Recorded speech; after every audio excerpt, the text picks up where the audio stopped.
դպրոցից երեխան պետք է դուրս գա կրթված, բարեկիրթ։ Եթե ուզում եք իմանաք, գրագիտություն սովորելուց հետո ամենամեծ եւ ամենաբարձ խնդիրը դա բարեկիրթ երեխա դաստիարակելն է։ Հայ ես խնդրում եմ, որպեսզի դուք գրագետ բարեկիրթ երեխաներ թողարկեք դպրոցներից, ինչպես ասում։ Դրա շուրջ ինքներդ մտածեք։ Դպրոցից դուրս եկած երեխան պետք է դպրոցի հոտ կա։ Եվ յուրաքանչյուր դպրոց իր տրադիցիաները պետք է ունենա։ Այստեղ մենք չպետք է ունիֆիկացիայի ենթարկենք դաստիարակության պրոցեսները, յուրաքանչյուր դպրոց յուրովի պետք է մարդ դաստիարակի, բարեկիրթ երեխա դուրս պետք, որպեսզի երեխան մինչև կյանքի վերջը իր դրական բարեմասնությունները կապի այդ դպրոցի հետ։ Իսկ մենք դա չենք անում։ Իսկ եթե դա չենք անում, դպրոց չկա։ Դպրոցը ամբողջ աշխարհի ձևավորում է։ Դրա համար ես երբ որ մտածում կամ խոսում եմ մանկավարժների մասին, ես այն օրը ասեցի, մանկավարժի աշխատանքը դա ինժեների աշխատանք չէ, դա ճարտարապետի աշխատանք չէ, դա գրողի աշխատանք չէ, դա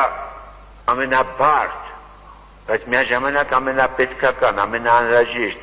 դա սիմբիոզ աշխատանք է։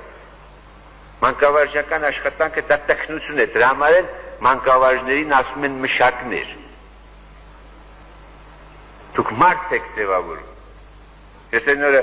քանի որ ինժեներ եմ անդադ համացնել բերում, մենք որպեսզի ինչ-որ մի առարկա սարքենք, ձևափոխում ենք կամ դեֆորմացիայի միջոցով,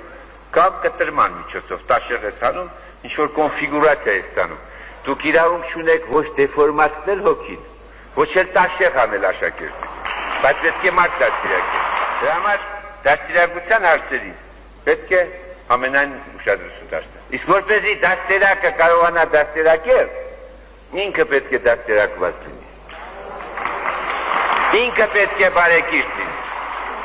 Ես առաջին անգամ, երբ որ դարձա շրջանային կոմիտեի բյուրոյի անդամ, սրանից մի 25 տարի առաջ, ի զարմանս ինձ, առաջի անգամ, երբ որ իմացա, որ դպրոցական կոլեկտիվում բզկրտոց կա, կռվտոց, որ իրար ինչ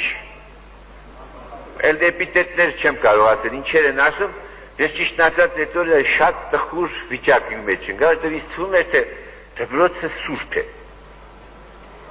Իսկ ինձ թվում է, որ պետք է դպրոցը սուրբ լինի։ Պետք է մանկավարժները լինեն բոլորը համախմբված, միահամուռ եւ միմյանց նկատմամբ շատ բարեհամբույր։ Երեխաները նկատում են։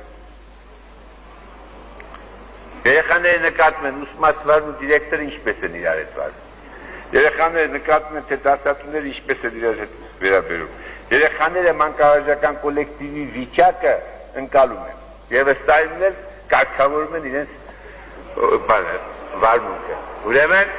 այս համագումարից գնալուց մենք պետք է խորհենք, որ դարձնենք իսկապես միասնական կոլեկտիվներ մանկավարժական, որպեսզի մի կետի խփենք, որպեսզի մենք ստեղծագործ կոլեկտիվներ լինենք եւ ոչ թե աշխատողներ։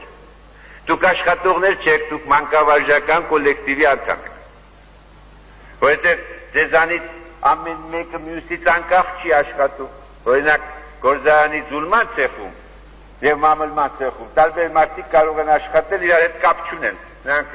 անխոս կերպով դետալը գնում են ցեխ, մշակում են։ Դուք բոլորը լրացնում եք մեկ սուբյեկտի։